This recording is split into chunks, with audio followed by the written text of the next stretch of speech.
Fucking hello, my children! The Immortal Hulk has already shown us such delightfully devious, horrifically inhuman, and tortuously twisted little scary stories as the Hulk rises from the dead. But now let's see him in hell. When last we left off, some sort of demonic being using Bruce Banner's father's appearance had manipulated events so that the Absorbing Man, taking away the Hulk's gamma power, would open up the green door, some sort of demonic portal to hell. And he succeeded, bringing us to the Hulk, along with reporter Jackie McGee, now in hell. But what is hell? Is hell a place full of fire and brimstone and devils? Or is it the absence of God? Not atheism, for a thing cannot be absent if it was never there. To be absent, God must have been there to begin with, and have that absence felt. Is hell other people, as Sartre put it? Or is hell having to read a comic without any Halloween or horror elements to it? That's hell for me. Anyway, the Hulk wonders about the question Jackie had asked him at the end of the first volume. How do I get to be what you are? She clarifies. The Hulk has all this rage, able to feel that rage, allowed to have it.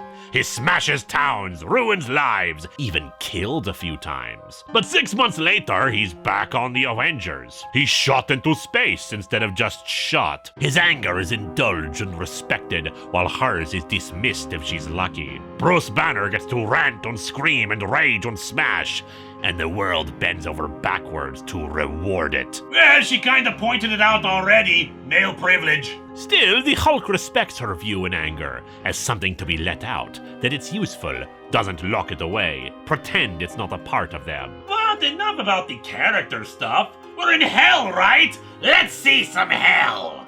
For instance, the dead Rick Jones without eyes. The comic narrates what the word Hulk traditionally means. A rotted ship, strong but gutted, empty, a shell. And that's what this Rick Jones is, an empty shell, skin, repeating old words he used to say. And he's not alone. Jackie's father is doing the same, having died from stress while trying to recover from the damage the Hulk had done to their home. And even Thunderbolt Ross is there. But he's not dead, is he? Well, some of him must be, because the shell mutates into a monster to attack the Hulk. Meanwhile, the Absorbing Man's alive. Well, as alive as one can be in hell.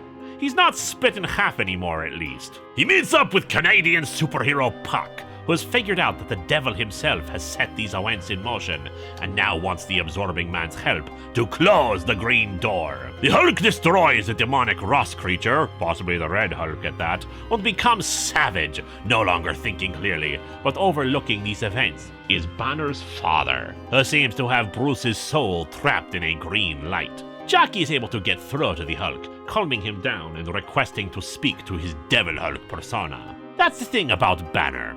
He has dissociative identity disorder.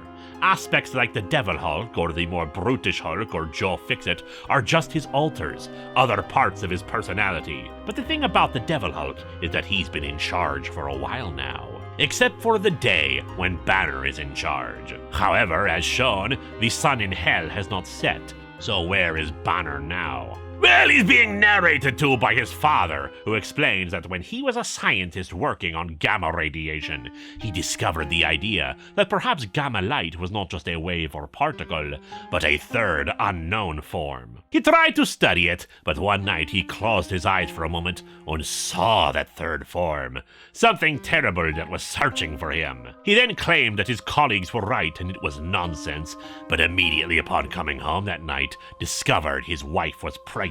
An unwanted child on his part, afraid that it would steal the love he so desperately wanted from his wife. And this sealed the deal for him, that his child was a monster, or at least he had one inside of him. He blames his murder of his wife on Bruce, then claims that after Hulk killed him, he went to hell. A deeper hell than anyone knew. Creation's secret reflection, which can only act through a host personality. Originally, it had been Bruce's father, and now it has Bruce himself, heavy with the secret third form of light. And this light is the devil. It howls through many mouths. It breaks with many hands. They are themselves, but they are also him. The Hulk is not impressed. It forms into this cloud we see, the Hulk proclaiming that that thing is not the end of the world.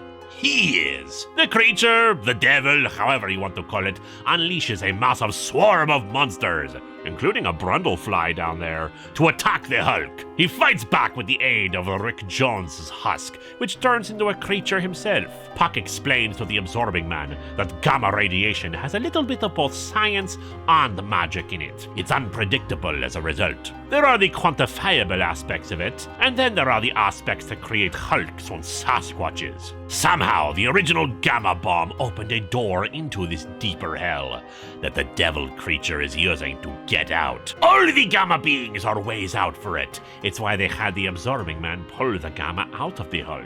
And now the Absorbing Man figures that this is his chance to try something himself. He climbs up to meet Banner's father, explaining that once Banner's true identity as the Hulk was revealed, the Pipers published everything about him, including his abusive father, which he can sympathize with because he had one too. Banner's father figures that means he'll try to take a swing at him, but the Absorbing Man is smarter than that. Instead, he reabsorbs the gamma around Bruce Banner and transfers it into the Hulk, restoring him to full power. Enough power to push through the monsters and reach Banner's father. He claims that the Hulk was never his son, just the son of the one below all. But of course, the Hulk says that's nonsense. Hulk is a Hulk. And Hulk is strongest one there is. Hulk speaks to Banner, saying that they can close the green door, but if they're not joined together to do it, they won't survive. Banner wants to die, but the Hulk says that he'll always protect him, that he loves him and they can work together. Banner agrees and the door is closed, everyone returning to Earth. The Absorbing Man joins up with Gamma Flight while Jackie McGee decides to continue her investigation of the story here, especially needing to know what happened to the Hulk. And we soon see Banner contacting Betty Ross, saying he needs to see her. So he's still in hell, I see. It seems that Thunderbolt Ross himself died in the comics at the time, though as pointed out, it's not the first time he's supposedly died. Same for her, same for Banner. Attending the funeral is General Fortian, the runner of the shadow base that had cut the Hulk up, speaking strongly of Ross, but clearly having no respect for his daughter. She flies out to a secret house to see Bruce, though knows that things are not safe. Fortian seemed to know about her phone call with him, even though she checked for surveillance equipment. Burbank, the strange sniper who could form guns from his own body, wants to kill the Hulk then and there, but Fortian orders him not to because of the risk to Betty. While he sees Betty as a traitor, she was still Ross's daughter and won't bury her unless he has to. However, despite Fortian's direct orders, Burbank recalls being in hell, and he takes the shot. And kills Betty. He tries to engage the Hulk, even though clearly he has no chance, but while Betty exhibits her own unique form of resurrection, a new player enters to try to calm the Hulk. His therapist, Doc Samson. Burbank flees as Samson talks to the Hulk, though admits they need to wait for his brain to grow back from the bullet shot into him. When he finally does, he explains that the sniper supposedly killed Betty, but they know she's still alive. Hulk explains his current relationship to Banner. He's basically a father figure to him, a dad that actually loves him. The problem being that due to his abusive upbringing, he doesn't quite know what love is. It's always associated with pain, and thus the Hulk only comes out at night, unless somebody hurts him.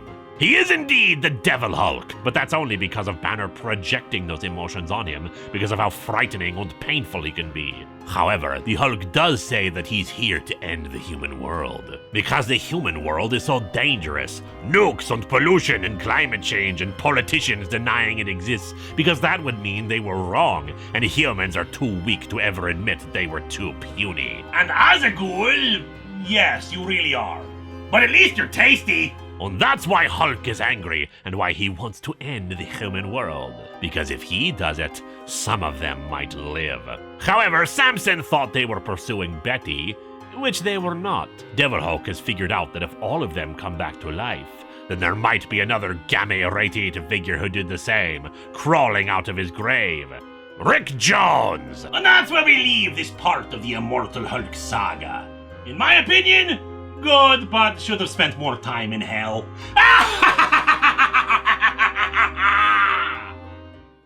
Ugh, I hate cleaning.